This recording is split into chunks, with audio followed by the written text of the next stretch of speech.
ఎందుకు నీ రాజు సాత్వికుడై వస్తున్నాడు. ఎట్లా వస్తున్నాడంట? రాజు సాత్వికుడు.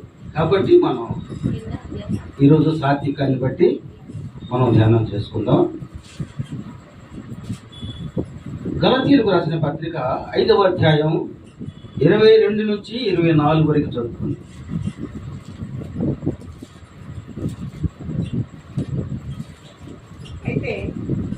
అయితే ఆత్మఫలమేమనగా ప్రేమ, సంతోషము, సమాధానము, దీర్ఘశాంతము, దయాళుత్వము, మంచితనము, విశ్వాసము, సాత్వికము, ఆశ నిగ్రహము. మొత్తం ఎన్ని? 9. ఈ 9 కూడా ఆత్మఫలాలు అన్నమాట. అయితే ఈ 9లో ముఖ్యమైనది ఏంటంటే సాత్వికము. సాత్వికం అంటే ఏంటి? శాంత గుణం అన్నమాట. శాంత స్వభావము, శాంత గుణము, కోపం లేకుండా నిదానంగా ఎవరైనా ఏదైనా చెప్పినా మనం శాంతంగా ఉంటే ఆ గొడవలే రావు మనకి. కుటుంబాల్లో కూడా ముఖ్యంగా మనం చూసినట్లయితే ఇప్పుడు ప్రస్తుత రోజుల్లో ఈ దినాలలో శాంత స్వభావం లేక కొన్ని కుటుంబాలు అల్లకొల్లలైపోతున్నాయి. భార్య భర్తలో సమాధానం ఉండదు. భార్య ఒక మాట అంటే భర్త 2 మాటలు అంటాం, ఈయన 2 అంటే ఆమె 3 మాటలు అంటాం. అట్లా ఒకళ్ళకొకళ్ళకు ఒత్తిక లేకుండా కుటుంబాలలో చిన్న భిన్నమైపోతూ ఉన్నాయన్నమాట. చిన్న చిన్న తగాదులే, పెద్ద పెద్ద తగాదులే, భార్య భర్తలు కొట్లాడుకొని కోర్టులకు పోయి అటు పోలీస్ స్టేషన్కి వెళ్ళి నానా విధాలుగా ఇదైపోయి మనం పేపర్లో టీవీలో కూడా అప్పుడప్పుడు చూస్తూ ఉంటాం. ఏంటి? భర్తను చంపిన భార్య, భార్యను చంపా భర్త. వాటి కారణాలు అవన్నీ కూడా రాస్తూ ఉంటారనమాట. మనం చూస్తూనే ఉన్నాం. ఇది వాస్తవం. అంటే అన్ని కుటుంబాలు కాదు, కొన్ని కుటుంబాల్లో మాత్రమే ఏమి లేక ఈ శాంతి సమాధానం లేకపోవటం వల్లనే ఈ సాత్వికం అనేది ఎంతో గొప్పదనమాట. మనం పెళ్ళిప్పుడు కూడా వాగ్దానాలు చేసుకుంటూ ఉంటాం. ఏమంటారు? భర్త ఎలా ఉండాలా? భార్యని ప్రేమించాలా, భార్య భర్తకి లోబడి ఉండాలా. అబ్రహాం భార్య కూడా ఎవరు? శారం ఏమంటదంట? ఏమంటదాన్ని? నా యజమానుడా అని ఆమె సంబోధిస్తూ పిలుస్తుంది అనమాట. అట్లా ఉంటే అసలు గొడవలు ఎందుకు వస్తాయి? గొడవలు రావు. కాబట్టి ఈ యొక్క సాత్వికం ఉండాలి. సాత్వికం అంటే శాంత గుణం ఉండాలి. శాంత గుణం ఉంటే ఎలాంటి గొడవలు కూడా రావు. మన ఇంట్లో మన గొడవ ఉంది అనుకో, పిల్లలు చూసి వాళ్ళు కూడా నేర్చుకుంటారు. తగాదాడు తన్నుకుంటుంటే వీళ్ళు కూడా పోయి ఫైటింగ్లు చేస్తుంటారు.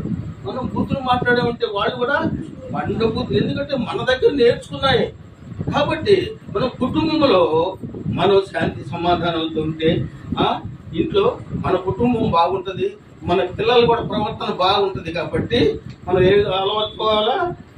సాత్వికాన్ని మనం అలవర్చుకోవాలి. సాత్వికాన్ని అలవర్చుకోవాలంటే ఏం చేయాలి? దేవుని యందు భయభక్తులు కలిగి జీవించాలి, వాక్యానుసారముగా జీవించాలి, దేవుని చిత్తానుసారముగా ఆయన త్రోవలు మనం నడిచినట్లయితే దేవుడు మనకి అవన్నీ కూడా అనుగ్రహిస్తాడు. కాబట్టి మనకి ఎలాంటి గొడవలు కూడా ఇంట్లో ఉండవు, అన్నీ కూడా సమృద్ధిగా ఉంటూ ఉంటాయి అన్నమాట. మిమ్మల్ని ఒక ప్రశ్న అడిగి తెలిస్తే చెప్పండి, లేకపోతే లేదు. ఈ భూమి మీద ఎవరు సాత్వికుడు? తెలిస్తే చెప్పండి. కాదు, మోషే సాత్వికుడు. చూడండి, నేననే మాట కాదు, సంఖ్యాకాండము 12వ అధ్యాయం 3వ వచనం చూడండి. కొత్తగా కొద్ది మాట. సంఖ్యాకాండము 12వ అధ్యాయము 3వ వచనం.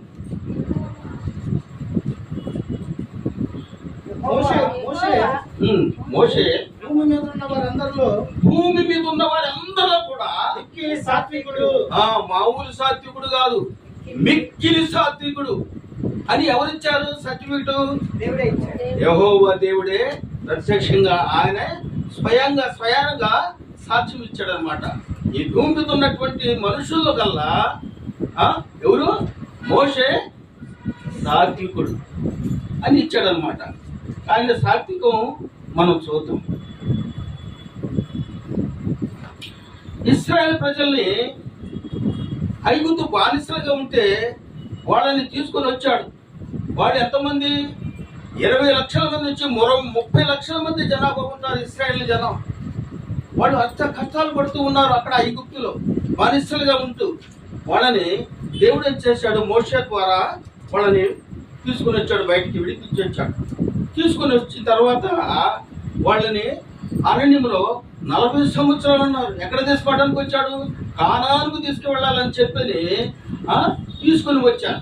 తీసుకుని వస్తే వాళ్ళ ప్రవర్తన బాగా, వాళ్ళ దగ్గర ఈ సాత్వికం అనేది లేదు కాబట్టి వాళ్ళు మాటలు వినలా, మోషే మాటలు వినక మోషేని నానా తిప్పలు పెట్టారు.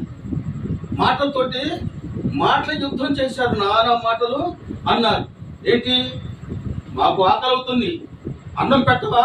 ఈ అరణ్యంలో చంపడానికి తీసుకొచ్చావా? శుభ్రంగా అక్కడ 3 పూటలు తినేవాళ్ళం ఐగుప్తులో, ఇక్కడ తీసుకొచ్చి మమ్మల్ని చంపడానికని ఇక్కడ తెచ్చి మమ్మల్ని ఇబ్బంది పడుతున్నావు అని చెప్పని వాళ్ళు ఆయన ఎంతగానో అన్నారు. అక్కడ మాంసం ఇష్టం వచ్చినట్టు తినేవాళ్ళం, అన్నము లేదు, మాంసం లేదు, కనీసం తాగడానికి నీళ్లు కూడా ఇక్కడ లేవు. ఎందుకయ్యా మమ్మల్ని తెచ్చావు ఈ అరణ్యంలో చంపడానికి అని చెప్పని ఆయనతో శనిగారు, గుడిగారు అని నానా మాట్లాడినారు. చివరికి ఏం చేశారు? రాళ్లతో కొట్టి చంపాలని కూడా చూశారంట. చూసారా? కానీ చంపేవాళ్లే. ఎందుకు చంపరా? ఈయన ఈయన సాత్వికుడు కాబట్టి వాళ్ళు ఎన్నన్నా నన్ను కాదులే అన్నట్టుగా మౌనంగా ఉన్నాడు. శాంతితత్వాన్ని చూపించాడు కాబట్టి దేవుడు అతన్ని కాపాడాడు అని కూడా ఏమీ చేయలేకపోయారు. అయితే నానా విధాలుగా విసిగించారు. చివరికి మోషేను రాళ్ళు పుట్టి చంపాలని కూడా చూశారు. శాంతము చూపించడం కానీ ఏ మాత్రం కూడా వాళ్ళ మీద కోపపడలేదు, వాళ్ళ మీద గొడవ పెట్టుకోలేదు. అందుకే దేవుడు భూమి మీద ఉన్న మనుషులందరికంటే కూడా మోషే మిక్కిలి సాత్వికుడని ఆయన సర్టిఫికెట్ ఇచ్చినట్టుగా మనం చూస్తూ ఉన్నాం.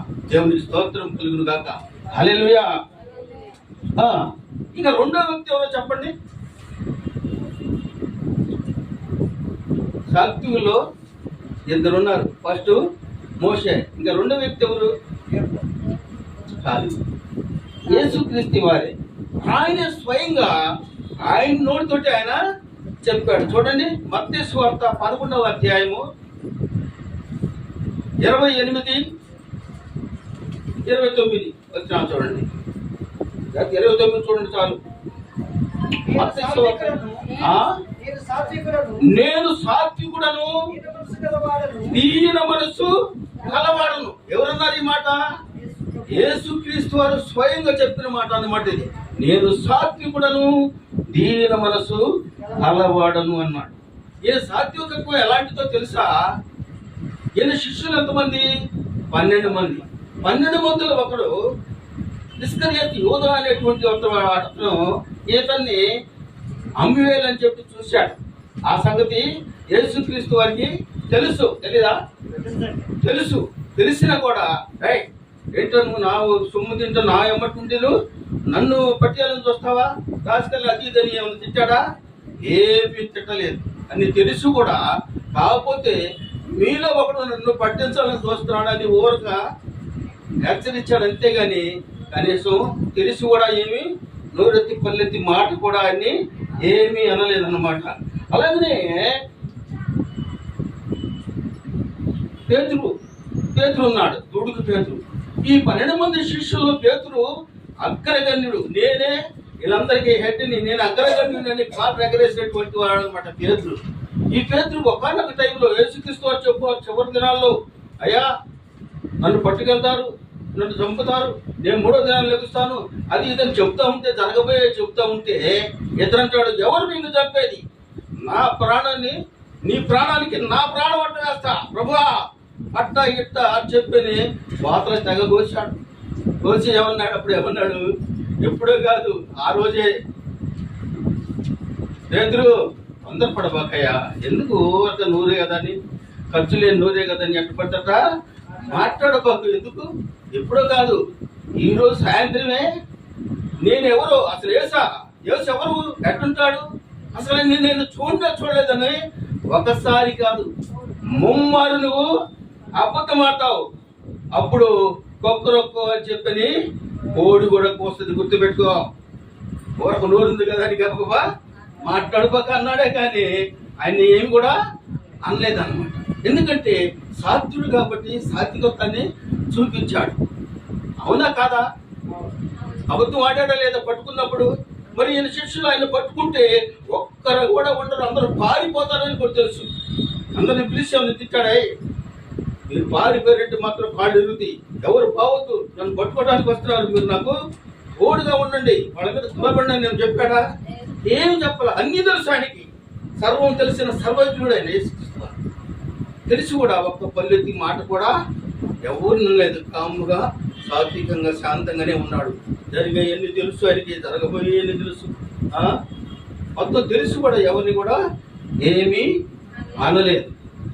అయితే రోమ సైనికులు యేసుక్రీస్తు వారిని పట్టుకొని పిలాతు దగ్గరికి తీసుకెళ్ళారు. పిలాతు ఏమన్నాడు? అయ్యా, ఆయన శాయశక్తుల 100కి 200%, 100కి 200% కూడా ఆయన మీద ఏమీ లేకుండా చేయాలని చెప్పని చూశాడు. తన భార్య కూడా చెప్పింది, అయ్యా ఆయన జోలి నువ్వు బాగోదు, ఆయన చాలా ప్రభావం కలిగిన మనిషి, ఆయన మామూలు మనిషి కాదు, ఆయన జోలి నువ్వు బాగోద్దయ్యా, ఆయన కీడు మనకి మన పిల్లలకి అంటకూడదు అని చెప్తేనే భార్య కూడా చెప్పించింది.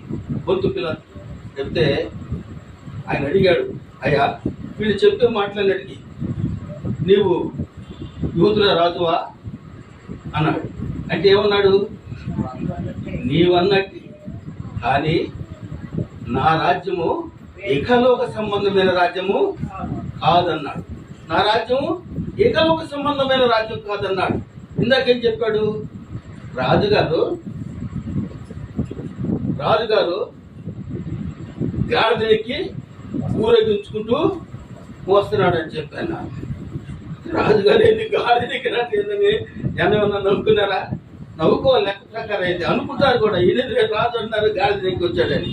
అది ఆయన రాజ్యం ఈ లోక సంబంధమైనది కాదు, ఇహలోక సంబంధం కాదు, పరలోక సంబంధమైన రాజ్యం కాబట్టి ఆయన తగ్గింపు జీవితాన్ని చూపించాడు. ఇందాక అబ్బాయి చెప్పాడు కదా, తగ్గింపు జీవితాన్ని చూపించాడు కాబట్టి ఆయన ఏ గుర్రల మీదనో, ఏ వంటల మీదనో, ఏ వేణిగల మీదనో ఎక్కి రాలా, కేవలం గాడిద మీద ఎక్కొచ్చాడు ఆయన. కాబట్టి ఆయన సాత్వికతను చూపించాడు, దీనత్వాన్ని చూపించాడు, తగ్గింపు జీవితాన్ని చూపించాడు. కాబట్టి చూపించడానికి మనకి మాదిరిగా చూపించాడు ఆయన ముందే. మీరు హెచ్చరించుకోకండి, మీరు అన్ని తగ్గించుకోండి, నన్ను చూసి మీరు నేర్చుకోండి అన్నట్టుగా మనకి మాదిరిగా చూపించి వెళ్ళాడు ఆయన. కాబట్టి ఆయన తగ్గింపు జీవితాన్ని మనకి చూపించిన వాడుగా ఇక్కడ ఉన్నాడు అన్నట్టు. సరే, సైనికులు ఆయన్ని తీసుకుని ఆయన ఏం చేశాడు? మరి ఆయన ఎట్లయినా విడిపించాలని చూశాడు, కానీ అసలు ఆయనకి ఎలాంటి అవకాశం కూడా ఈయన క్లియర్గానే చెప్పట్ల. ఏకలోక సంబంధం ఏంటంటే వాళ్ళకి అర్థం కాదు.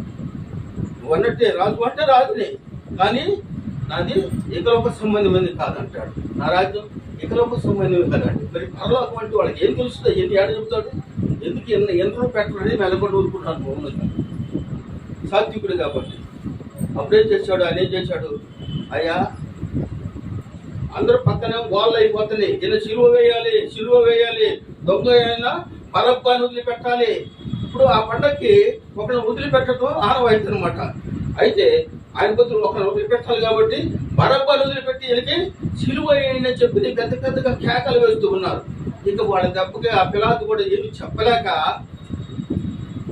సర్లేటైతే ముందు దెబ్బలతో బయటపడతాలి అని చెప్పి కొరడాతో పట్టండి అని చెప్పన్నాడు. కొరడాతో కొట్టి వదిలిపెడతారులే, ఇంకా బతికిపోతాడని చెప్పి అనుకున్నాడు ఆయన. అనుకొని, అయ్యా నేను మీ చేతులకు అప్పగిస్తున్నాను, మీరు నీ కొరడాతో కొట్టుకోండి అని చెప్పన్నాడు. కానీ అయిపోవాలా, కొరడాతో కొట్టం కాదు, సిలువ వేయాలి అందరూ గోల చేసేసరికి ఆయన ఇష్టం వచ్చినట్టు చేసుకోండి అని ఆయన చేతులు కట్టుకున్నాను. నేను పాపం నాకు నా పిల్లలకు అంటుకొని ఉంటాను. అయ్యా, మాకు మా పిల్లలకి అంటుని మేము సిలువ వేస్తామని చెప్పని వాళ్ళు కూడా అన్నారు. సిలువకి పంపించారన్నమాట. ఎట్లా? అక్కడి నుంచి కూడా గొల్గొతా కొండ దాకా కూడా ఆ శిలువమాన్ని ఈడ్చుకుంటూ అంటతో ఎన్ని దెబ్బలు కొట్టారు? ఒకటి తక్కువ 40 దెబ్బలు కొట్టారు. అంటే 38 దెబ్బలు, 39 దెబ్బలు. అవి ఎటువంటి హంటర్ అయ్యి వాటికి తగ్గ గాలాలు ఉంటాయి అన్నమాట, చేపలు కట్టే గాలాలాగా తెయ్యంగా గుచ్చుకుంటే ఇట్లా లాగితే రావు, చర్మంతో సహా గూడొస్తాయి అన్నమాట. అటువంటి దాంతో పడుతూ ఉంటే చర్మం అంతా కూడా చీలి పీకొచ్చి ఆ రక్తం కారిపోతా ఉంది. వాళ్ళతో అంటున్నారు, చూటు కాళ్ళతో తనటం, మొఖాన్ని ఉంపేయటం, ఎట్టబడి తట్ట. ఒక్కొక్కడైతే మొఖానికి మూసేసి బుద్ధి, నువ్వు దేవుని కుమారుడు అయితే నీ ప్రవచనం చెప్పు, ఎవరు కొట్టారో ఎవరు గుద్దారో నిన్ను, మొఖాన్ని కొట్టేసి బుద్ధి ఎవరు కొట్టారో అని చెప్తే ఆయన చెప్పలేక కదా ఆయన. ఎందుకు వచ్చాడు? ఆయనకి తెలుగుకి ఎందుకు పోయాడు? తండ్రి చిత్తాన్ని నెరవేర్చడం కోసం ఆయన సహిస్తున్నాడు. ఇవన్నీ కూడా జరగాలి. అది జరిగితేనే మనకి మన పాపాలకి విమోచన. అని చనిపోవాలి కాబట్టి తండ్రి అప్పగిచ్చాడు మరణాన్ని కూడా, కుమారుడు మరణాన్ని కూడా. అది తండ్రి చిత్తం ప్రకారం జరగాలి కాబట్టి ఆయన ఒప్పుకున్నాడు. సరే, కొట్టారు, తల మీద కిరీటం పెట్టాడు, ముళ్ళ కిరీటం, చేతుల్లో కాళ్ళలో మేకులతో కొట్టారు, పక్కలతో బళ్ళతో పొడిచారు. పక్కలో బళ్ళతో పొడిస్తే ఒక సైనికుడి మీద రక్తం పడదంట. వాడికి ఎంతో వ్యాధి కలిగితే దెబ్బగా వ్యాధి పోయిందంట. అక్కడే కూర్చొని దేవుడికి స్తోత్రం, ఇలా మహిమ గల దేవుడు అని చెప్పని అతను కూడా ఒప్పుకున్నాడు. అయితే మరి ఇన్ని చేస్తున్న ఆయన సాత్వికత్వాన్ని చూపించాడు. మొక్కను ఉంగి వేసిన, నోటికి వచ్చిన మాట్లాడినా, ఎన్ని చేసినా కూడా ఆయన సహించుకున్నాడు, సాత్వికత్వాన్ని చూపించాడు. మరి పక్కన దొంగలు ఉన్నారు, ఇద్దరు దొంగలు ఉంటే ఆ ఇద్దరు దొంగల్లో ఒకడు అంటాడు, అయ్యా దేవుని కుమారుడు అంటున్నావు కదా, నువ్వు రక్షించుకుని మమ్మల్ని కూడా రక్షించవచ్చుగా అని చెప్పని ఆయన బడాయి మాటలు మాట్లాడుతున్నాడు. ఈ పక్కన ఉన్న రెండో దొంగ మంచివాడు, నోరు మూసుకో, నువ్వు నేను దొంగలం కాబట్టి మనకి శిక్ష విధితమే. ఆయన నిరపరాధి, ఆయనకి ఈ శిక్ష వేయకూడదు. మనం దొంగలు కాబట్టి మనకి శిక్ష విధితమే, కానీ అతడు నిరపరాధి, ఆయనకి శిక్ష వేయకూడదు అని చెప్పని ఆయన ఒక మాట అన్నాడు. లేదంటే అయ్యా నువ్వు రాజ్యంలో నన్ను కూడా జ్ఞాపకం చేసుకోయా అన్నాడు. అంటే మనం మాట్లాడుతున్న బైబిల్లో ఒక మాట ఉంది, నేడే రక్షణ దినము, నేడే అనుకూల సమయం అని. ఆ అనుకూల సమయంలో అతను ఆ మాట అడిగాడు, అయ్యా నన్ను జ్ఞాపకం చేసుకోమంటే నేడే నువ్వు నాతో పాటు పరదేశంలో ఉండుగా అన్నాడు. చూసారా, వెంటనే అయిపోయాడు, తీసుకొని పోయారు. మరి ఇన్ని చేసి ఇంత కొట్టినా కూడా ఆయన బల్లెత్తి మాట కూడా అనలేదు. కానీ ఇంకా వాళ్ళ కోసం, తండ్రి వీరేం చేస్తున్నారు వీరు ఎరుగురు కనుక వీరిని క్షమించు అని చెప్పని దేవుని క్షమాపణ కోరాడు. వీళ్ళ కోసం, ఈ నీచుల కోసం. మరి ఎంత సాత్వికం గల మనిషి. కాబట్టి మరి దేవుడు అంత సాత్వికుడు కాబట్టి మరి అన్ని కూడా భరించాడు. వాళ్ళని పల్లెత్తి మాట కూడా అనకుండా ఇంకా దేవుణ్ణి అడిగాడు. ఇది తెలుసు తెలియకో చేశారు, వాళ్ళని క్షమించాయా అని చెప్పని అడిగాడు అన్నమాట. ఇకపోతే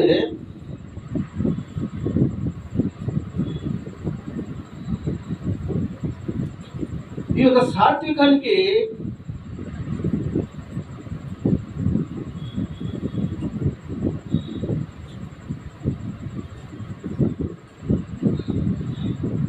సాత్వికులు భూలోకమును స్వతంత్రించుకొందురు అన్న.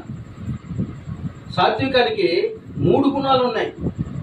3 గుణాలు ఏంటి?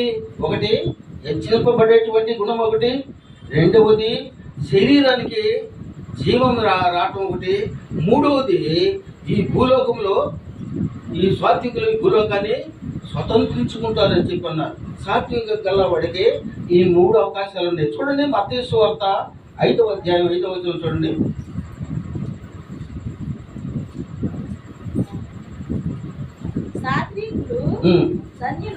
సాత్వికులు ధన్యులు, వారు భూలోకమును స్వతంత్రించుకొందురు. అలాగే 2వ సమూయేలు 22:36 చదవండి.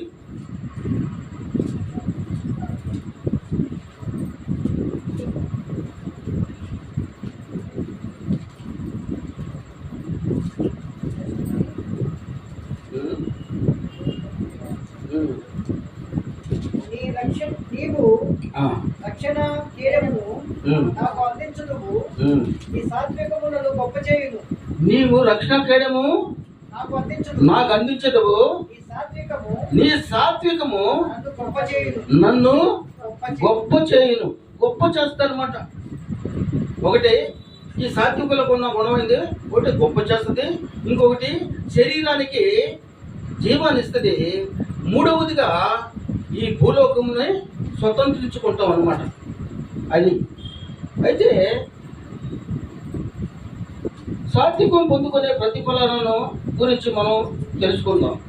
దేవుడు ఉన్నటువంటి ఈ సాత్వికము దావీదులో కూడా అనుసరించడం ద్వారా దావీదును సౌలు ఎన్నోసార్లు చంపాలని చెప్పి అనుకున్నాడు. ఎవరిలో ఉందాం ఈ సాత్వికము? యేసు క్రీస్తులో ఉన్నటువంటి దేవునిలో ఉన్నటువంటి సాత్వికము ఎవరిలో ఉంది? యోసేపులో కూడా ఉన్నది. యోసేపులో కూడా ఉన్నది కాబట్టి దేవుడు యెష్షయి కుమారులు 8 మంది ఉండా కూడా వాళ్ళలో దావీదునే ఎన్నుకున్నాడు అభిషేకించమని. అవునా కదమ్మా? అభిషేకించమని. ఎవరు ఎక్కడున్నాడు? అసలు ఈ 7 లెక్క కానీ 8వ వాడు అసలు లెక్కలో లేడు. వాళ్ళ తల్లి వేరు, ఆయన వేరు. వాళ్ళు ఎక్కడో ఉన్నారు, ఎక్కడో తిరుగుతున్నారు, ఏడో గొర్రెలు కాచుకుంటా ఉన్నాడు. ఇక్కడ ఉండేది ప్రతిమ 7. అయితే దేవుడు కూడా అతన్ని అభిషేకించమని చెప్పాను. దేవుని అభిషేకం చొప్పున అతను ఉన్నాడు. అయితే దావీదు ఒకరోజు అతన్ని పిలిపించాడు. యెష్షయి అతన్ని దావీదుని పిలిపించాడు రమ్మని. ఎందుకంటే అబ్బాయి అన్నోళ్ళు మరి యుద్ధం వచ్చింది, ఇశ్రాయేలు యుద్ధం జరుగుతోంది, ఫిలిష్తీయులకి మరి వాళ్ళకి మనకి యుద్ధం జరుగుతుంది కాబట్టి ఈ జున్ను ఇవన్నీ తీసుకొని పోయి మీ అన్నయ్యకి ఇచ్చి వాళ్ళ క్షేమ సమాచారం కనుక్కొనిరా అని చెప్పని పంపించాడు యుద్ధం దగ్గరికి. పంపిస్తే అక్కడ చూడితే అక్కడ లేరు, వాళ్ళు యుద్ధంలో వెళ్ళిపోయారు. అయితే అక్కడ కాపురం ఉండి అతనికి ఇచ్చి మన్నోళ్ళు చేయమని చెప్పని అతను ఆ యుద్ధంలో చూడటానికని వెళ్ళాడు. వెళ్ళినప్పుడు ఆ ఫిలిష్తీయుడైనటువంటి ఆ గొలియాతు అనే మాటలు వినలేకపోయాడు. ఎంతో బాధ వేసింది. దేవుని బిడ్డలైన మనల్ని వాడు ఇట్లా బట్టి సున్నతి లేని ఫిలిష్తీయుడు మనల్ని ఈ విధంగా అంటున్నాడని రోమానికి వెంట్రుకలు నిక్కరు పడుచుకున్నాయంట. అయితే అక్కడ 2 ముగ్గుతో చెప్పాడు పక్కన సైనికులతోటి, అయ్యా రాజుగారు అవకాశం ఇస్తే ఆ ఫిలిష్తీయుడిని నేను చంపుతాను. మరి రాజుగారి అవకాశం ఇవ్వాలిగా నాకు. ఏంత పిల్లోడు, కొద్ది పిల్లోడు, ఆడము బలాజుడు, అతను ఏమి ఎదిరిస్తాడు? ఎదిరించలేడు కదా అని చెప్పేసరికి సౌలు వచ్చాడు. సౌలు వచ్చి, అబ్బాయి నువ్వు బొడ్డోడివి, నువ్వు సరిగ్గా కత్తే లేపలేవు, నువ్వేం పోయి వాడిని చంపుతావు, వాడిని చూసి మేమే భయపడి పారిపోతున్నాం అని చెప్పాను అంటాడు. రాజా చిన్న పెద్దలేడా చూడబాబు, దేవుని చేత అభిషేకించబడిన వాడిని మా మందలో పొట్టల్ని పెట్టి 2 జంతువుల్ని చంపాను నేను. వాటిని చంపి ఆ గొర్రె పిల్లని కాపాడినటువంటి వాడిని, వాడు పిలుస్తుడు నాకు ఒక లెక్క అని చెప్పని అనేసరికి అతనికి దేవుడి సంగతి తెలుసు. దేవుడు ఇతనికి అండగా ఉన్నాడని. సరే అట్లయితే వెళ్ళిపోయి పోయే యుద్ధానికి అని చెప్పని ఎన్ని తగిలించలేక అయ్యా ఇవన్నీ నాకేమొద్దు అని చెప్పని పోయి రాళ్ళు తీసుకున్నాడు. రాళ్ళు తీసుకుని వడిశాలు తీసుకొని కర్ర ఒకటి తీసుకుని పోయాడు. ఆ ఫిలిష్తీయుడే ఉన్నాడు. వీడప్పుడు ఆ కథ తీసుకుని నేను కుక్కలా కనపడ్డానని కుక్కలు అనుకుని పట్టానికి వస్తున్నాడా అని చెప్పని అనుకున్నాడు అనమాట. అయితే పక్కన వస్తారు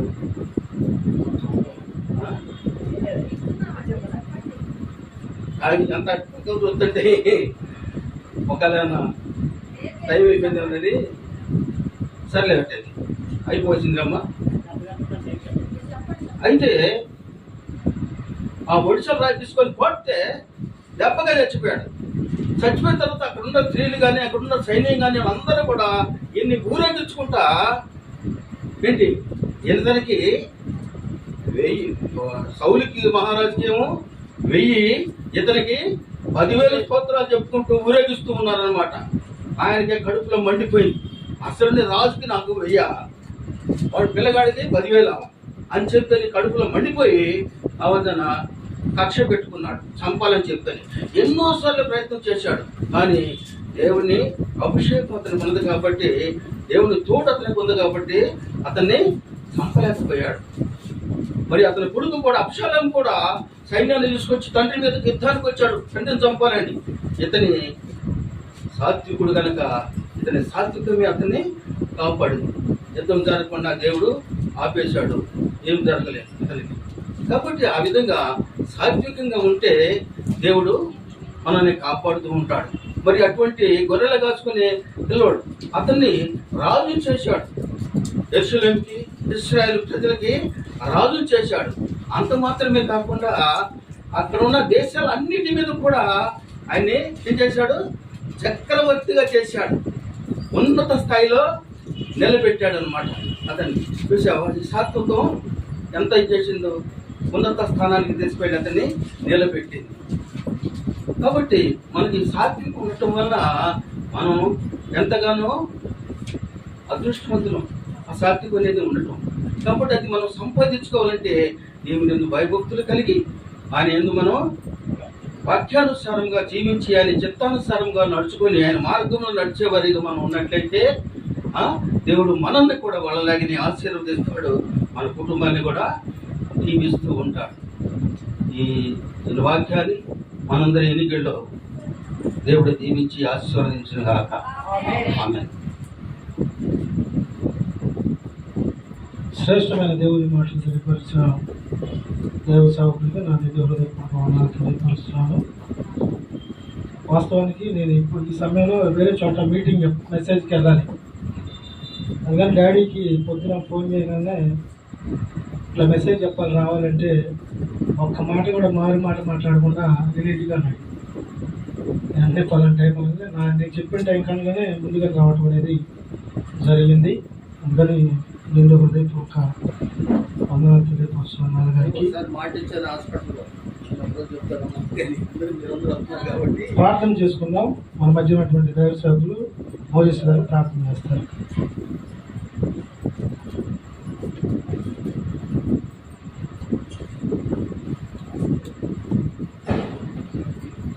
ప్రార్థన చేసుకున్నాడు. పరిశుద్ధుడా, ప్రేమ తండ్రి, మీకు నామస్తుతులు స్తోత్రులైనా తండ్రి, మీ యొక్క మహాకృప ప్రేమను బట్టి తండ్రి మీ కృపను జ్ఞాపకం చేసుకొని ఆ యొక్క ఆదివారం మా ప్రభుత్వ తండ్రి ఆ యొక్క సహోదరుల యొక్క గృహంలో తండ్రి ఈ విధంగా మేము కోరి మిమ్మల్ని తండ్రి ఆరాధించినట్లుగా తండ్రి ఇటువంటి గొప్ప భాగ్యం దయచేసి తండ్రి ఆరాధనలో తండ్రి పాల్గొన్నటువంటి అందరినీ జ్ఞాపకం చేసుకున్నాం. అయ్యా మీరు నాయన ఆకాశపు వాక్యాలను కట్టజాలను విస్తారంగా మాకు దేవుడు విన్నారు తండ్రి. మిమ్మల్ని కూడా తండ్రి మేము ఆ విధంగా ఆరాధించి కనపరిచి మహింపరిచే బిడ్డలుగా మమ్మల్ని చేయమని అడుగుతాం తండ్రి. ఇక జరిగినటువంటి ఆరాధనలు తండ్రి ద్వారా తండ్రి మీరు మహిమను కలుగ చేసుకోండి. అయ్యా మాకు కావాల్సిన దీవెనలు దయచేసి అయ్యా ఇక్కడ ఈ స్థలం దర్శించినటువంటి ప్రతి ఒక్క బిడ్డలను తండ్రి మీరు దర్శించండి. ప్రతి ఒక్క బిడ్డను తండ్రి దర్శించి వారిని ఆత్మతో నింపుతండి, ఆత్మపూర్ణులై తండ్రి సాత్వికం అనేటువంటి మనసును ధరించుకొని తండ్రి మీలో తండ్రి అటువంటి ఆయన దీవెనలు పొందుకునేటువంటి వారంగా చేయండి. మాకు మాదిరిగా తండ్రి మా ప్రభు అయిన యేసుక్రీస్తు ప్రభు సాత్వికుడే తండ్రి. ఆయన చూపినటువంటి ఆయన సాత్వికం తండ్రి మేమును మా జీవితంలో కలిగి ఉండేలాగా సహాయం చేయండి. క్రీస్తు కలిగి ఉండవచ్చు, మీరును కలిగి ఉండేలాగా తండ్రి మీరు ఉండమని ఏ విధంగా మాకు బోధించి ఉన్నారో అటువంటి వాక్యానుసారంగా జీవించడానికి సహాయం చేయండి. మీ కృపలో జ్ఞాపకం చేసుకోవాలి. ఈ యొక్క జరిగినటువంటి ఆరాధన అంతట్లో తండ్రి జయకరంగా జరిగించినట్టు ఇక్కడ జరగబో కార్యక్రమం మీరు తోడుగా ఉండి నడిపించగలరు. అయ్యా మీ కృపలో మమ్మల్ని అందరినీ కూడా జ్ఞాపకం చేసుకున్నాం. యేసయ్య వారి పరిశుద్ధ నామములో వేడుకొచ్చున్నాము పరమ తండ్రి. ఆమేన్. అందరం ఉన్న చోట నిలిచి నిలబడదాం. హల్లెలూయా స్తుతి మహిమా ఎల్లప్పుడు దేవునికి ఇచ్చెదము. హల్లెలూయా స్తుతి మహిమా ఎల్లప్పుడు దేవునికి ఇచ్చెదము. హల్లెలూయా హల్లెలూయా హల్లెలూయా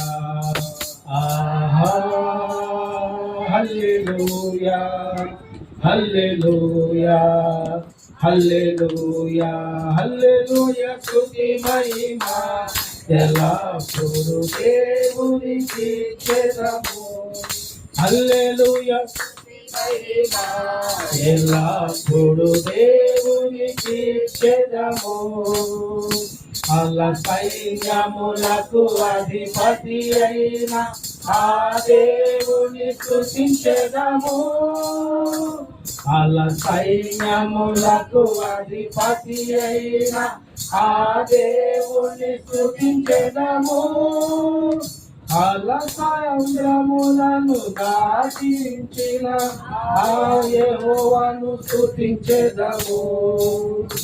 అలసంద్రములను దాటించిన ఆ యెహోవాను స్తుతించెదము.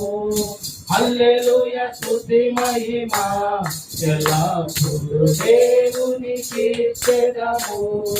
హల్లెలూయా స్తుతి మహిమ ఎల్లప్పుడు దేవునికి ఇచ్చెదము. హల్లెలూయా హల్లెలూయా హల్లెలూయా హల్లెలూయా హల్లెలూయా హల్లెలూయా హల్లెలూయా స్తుతి మహిమ ఎల్లప్పుడు దేవునికి ఇచ్చెదము. హల్లెలూయా స్తుతి మహిమ ఎల్లప్పుడు దేవునికి ఇచ్చెదము. ఆకాశము నుండి మన్నాను పంపి దేవుణ్ణి స్తుతించెదము. ఆకాశము నుండి మన్నాను పంపి దేవుని స్తుతించెదము. బండ నుండి మధుర జలములు పంపి ఆ యెహోవాను స్తుతించెదము. బండ నుండి మధుర జలములు పంపి ఆ యెహోవాను స్తుతించెదము. హల్లెలూయా స్తుతి మహిమ ఎల్లప్పుడు దేవునికి ఇచ్చెదము. హల్లెలూయా స్తుతి మహిమ ఎల్లప్పుడు దేవునికి ఇచ్చెదము. హల్లెలూయా హల్లెలూయా హల్లెలూయా హల్లెలూయా హల్లెలూయా హల్లెలూయా హల్లెలూయా స్తుతి మహిమ ఎల్లప్పుడు దేవునికి ఇచ్చెదము. హల్లెలూయా స్తుతి మహిమ ఎల్లప్పుడు దేవునికి ఇచ్చెదము. పరిశుద్ధుడా మీకే స్తోత్రమయ్యా. మా రాజా మీకే స్తోత్రము తండ్రి. గొప్ప దేవుడా మీకే స్తోత్రం. స్తుతులకు కారణభూతుడా మీకే స్తోత్రాలు తండ్రి. జ్యోతిమయుడా మీకే స్తోత్రం. తేజోమయుడా మీకే స్తోత్రం. 10,000 మంది అతి కాంక్షణీయుడా మీకే స్తోత్రమయ్యా. స్తుతి స్తుతి స్తోత్రం స్తోత్రం స్తోత్రమయ్యా. మహాపరిశుద్ధుడా పరలోకపు తండ్రి మా దేవ, మీ ఘనమైన ఉన్నతమైన దివ్యమైన శ్రేష్టమైన నామాన్ని బట్టి మీకే స్తుతులు స్తోత్రాలు వందనాలు తెలియపరుస్తున్నాము తండ్రి. ఈ మట్టల ఆదివారం తండ్రి, ఈ ప్రార్థన మొదటి నుంచి చివరి వరకు నైనా తండ్రి మీరే పరిశుద్ధాత్మ ద్వారా సమస్తము నడిపించినందుకు స్తోత్రాలు తండ్రి. ఈ దాసుని దూర ప్రాంతం నుంచి క్షేమముగా ఇక్కడికి నడిపించిన విధానాన్ని బట్టి స్తోత్రాలు తండ్రి. నిబిడలందరూ కూడా నేను తండ్రి సమయానికి నీ సన్నిధికి వచ్చేటువంటి కృపని దయచేసినందుకు స్తోత్రాలు తెలియపరుస్తున్నాము దేవా. అయినా ప్రభువా, సియోను కుమారి భయపడకము, సియోను కుమారి చెడియకము, సియోను కుమారి సంతోషంగా ఉండాలని మీరు తెలియపరిచారు తండ్రి. సాత్వికమైనటువంటి మనస్సు, తగ్గింపు మనస్సు, శాంతి కలిగినటువంటి మనస్సు మీ బిడ్డలందరూ కలిగి ఉండటానికి మీరు కృప దయ చేయుదురు గాక. మీ శ్రేష్టమైనటువంటి మాటలు నీ బిడ్డలు విని ఉన్నారు ప్రభా. విన్న మాటలు తండ్రి ఫలభరితంగా మార్చున్నట్లు మీరు కృప దయచేయమని ప్రార్థిస్తున్నాము తండ్రి. దేవా, ఈ బిడ్డలందరికీ నైనా తండ్రి మీ తోడుంటే చాలు దేవా, మీరుంటే చాలు తండ్రి. అయినా ప్రభా, నీ బిడ్డలందరి కుటుంబాలు, వారి యొక్క స్థితిగతులు, వారి పరిస్థితులు, సమస్త విషయాల్లో మీరు తోడై ఉండి వారి ఆలోచన, తలంపులు, ఉద్దేశాలు సమస్తము మీరు నెరవేర్చుదురు గాక. నీ బిడ్డల కుటుంబాల్లో సంతోషాన్ని, సమాధానాన్ని, ఆశీర్వాదం మీరు దయచేయుదురు గాక. దేవా, మీరు మా తండ్రి ఉన్నారు తండ్రి, మేము మీ బిడ్డలమై ఉన్నాము నాయన ప్రభా. మాకు మీరే దిక్కునైనా తండ్రి, దిక్కు లేని వారికి దిక్కు మీరై ఉన్న తండ్రి, మీకే స్తోత్రాలు ప్రభా. మా పక్షాన్ని మీరునండి. అనారోగ్య సమస్యతో ఉన్న వారిని స్వస్థపరచండి. ఆర్థిక ఇబ్బందులు పడుతున్న వారిని లేవనెత్తండి. కుటుంబాల్లో తండ్రి చిన్న భిన్నంగా గొడవలతో అనేకమైనటువంటి అపవాదిగాడి యొక్క క్రియలతో సతమవుతున్నటువంటి కుటుంబాలు మీరు ఆ యొక్క అపవాదిగాన్ని లయపరచుదురు గాక, కుటుంబాన్ని మీరు దీవించుదురు గాక. సమస్త విషయాల్లో మీరు తోడుగా ఉండండి తండ్రి. దేవా, మీరు నాయన తండ్రి మాట మాత్రము సెలవిస్తే మాకు చాలు తండ్రి. మీ తోడు చాలయ్యా, మీ నీడ చాలు తండ్రి, మీ మాట చాలు తండ్రి. మీరు మా పక్షాన ఉంటే చాలు నాయన ప్రభా. అయినా తండ్రి మా జీవితాలు ఆత్మీయంగా బలపరచండి. సాత్వికమైనటువంటి మనసును దయచేయండి. నీతిమంతులుగా జీవించేటువంటి కృప దయచేయండి. సమస్త విషయాల్లో మీరే మా పక్షాన ఉండి అపవాది గారిని మా కాళ్ళ కింద అణిగి దొక్కమని ప్రార్థిస్తున్నాము తండ్రి. ప్రతి విధమైనటువంటి దుష్ట కార్యాల నుంచి విడుదల దయచేయండి తండ్రి. ప్రతి విధమైనటువంటి కుటుంబాల్లో అలజడిని మీరు లయపరచమని ప్రార్థిస్తున్నాము దేవా. సమస్త విషయాల్లో మీరే మా పక్షాన ఉండి మీ నామాన్ని మహిమపరిచి తద్వారా మేము నాయన తండ్రి ఈ లోకములో సమాధానం కలిగి ఉన్నట్లు, శాంతిగా ఉండినట్లు, నెమ్మది కలిగి ఉన్నట్లు కృప దయచేయమని ప్రార్థిస్తున్నాము తండ్రి. నీ బిడ్డలందరూ ఎందరందరూ పక్షాన మీరుండి అసాధ్యమైనటువంటి కార్యాలను సుసాధ్యము చేసిన దేవా, మా పక్షాన కూడా మీరున్నండి ప్రభువా. సమస్త విషయాల్లో మా పనుల్లో, కుటుంబ పరంగా, ఆర్థిక పరంగా సమస్త విషయాల్లో మీరు మాకు తోడుగా ఉండి నడిపించమని ప్రార్థిస్తున్నాం తండ్రి. ఇది మొదలుకొని మీరు మాకు తోడుగా ఉంటున్నందుకు మీకు స్తోత్రాలు తెలియపరుస్తున్నాము తండ్రి. మా పక్షాన ఉండండి నాయన ప్రభా. సమస్త విషయాల్లో మీరు తోడుగా ఉండి నాయన తండ్రి. 10th క్లాస్ పిల్లలు నాయన తండ్రి ఎగ్జామ్స్ రాస్తూ ఉన్నారు నాయన తండ్రి. వారి మంచి జ్ఞానము దయచేసి పరీక్షల్లో పాస్ అయ్యి మీకు మహిమార్థకరంగా, తల్లిదండ్రులకి ఘనతకరంగా ఉండేటువంటి కృప దయచేయమని ప్రార్థిస్తున్నాము తండ్రి.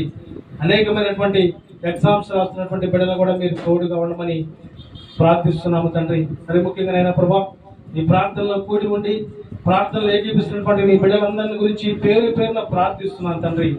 వారి హృదయ వాంఛలు మీరు తీర్చుదురు గాక, వారి ప్రార్థన మీరు వినుదురు గాక, వారి ఆశ, ఆలోచన, తలంపులు సమస్తము మీరు నెరవేర్చుదురు గాక. సమస్త విషయాల్లో మీరే తోడై ఉండి మీ కృప, క్షేమము, కాపుదల మా అందరికీ నిండుగా మెండుగా దయచేయమని మీకే మహిమ, మీకే ఘనత, మీకే ప్రభావములు చెల్లిస్తూ నజరేయుడైన యేసు క్రీస్తు ప్రభువారి శక్తివంతమైన నామమున ప్రార్థించి అడిగి వేడుకొనుచున్నాము మా తండ్రి. ఆమేన్. ఇప్పుడు మన తండ్రి అయిన దేవుని యొక్క ప్రేమయు, కుమారుడు క్రీస్తు యొక్క కృపయు, ఆదరణకర్తైన పరిశుద్ధాత్మ యొక్క సన్నిధి సహవాసమును ఈ ప్రార్థనలో కూడి ఉన్నటువంటి మనకును, దూరాల సమీపాన దేవుని మాటలు ఆలకిస్తున్నటువంటి బిడ్డలకును, సార్వత్రిక సంఘములకు దేవుడు ఇప్పుడును ఎల్లప్పుడూ సదాకాలము తోడై ఉండి ఆశీర్వదించి దీవించును గాక. ఆమేన్, ఆమేన్, ఆమేన్. మన ప్రభు అయిన యేసు క్రీస్తు ప్రభు వారి కృప మీ అందరికీ తోడై ఉండును గాక. ఆమేన్. మీ అందరికీ హృదయపూర్వకపు వందనాలు తెలియపరుస్తున్నాను. దేవుడు మిమ్మల్ని సమృద్ధిగా ఆశీర్వదించి దీవించును గాక. ఆమేన్.